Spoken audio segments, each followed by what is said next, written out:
સત્તાધાર ધામના મહંત જીવરાજ બાપુએ 93 વર્ષની ઉંમરે દેહ ત્યાગ કર્યો છે. ભક્તોની શ્રદ્ધાના પ્રતીક સમા ધામમાં તેમના ભક્તોમાં શોકનું મોજું ફરી વળ્યું છે. જીવરાજ બાપુને આજે સાંજે 4 વાગે સમાધિ આપવામાં આવશે. ત્યારે જીવરાજ બાપુના અંતિમ દર્શન માટે ભક્તો અને સેવકો મોટી સંખ્યામાં ઉમટી રહ્યા છે. વર્ષ 1982માં સંત શામજી બાપુએ તેમના અનુયાયી તરીકે જીવરાજ બાપુની નિમણૂક કરી હતી. રાજ્યના સૌથી મોટા તીર્થ સ્થાન સત્તાધારના મહંત જીવરાજ બાપુના અવસાનથી રાજ્યમાં શોકની લાગણી વ્યાપી ગઈ છે.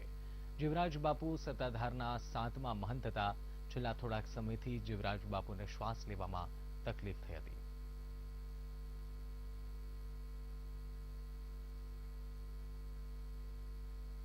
પાળિયાદ, સલાલા અને સત્તાધાર બહુ નજદીકથી એકબીજા સાથે પેઢીઓથી સંકળાયેલા છે અને આજે બાપુને ખૂબ ખોટ આખા જગતને ભારત વર્ષને ખૂબ ખોટ વર્તાઈ રહી છે અને એ ખોટ પૂરી શકાય એમ નથી.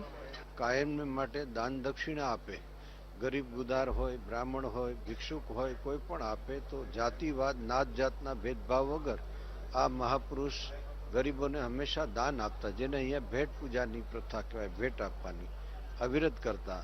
18 બધાય વર્ણોને સમદ્રષ્ટિથી જોનારો આ મહાપુરુષ, જેની ખોટ સમગ્ર ગુજરાતને જ નહીં બલકી ભારત વર્ષને આની ખોટ પડી.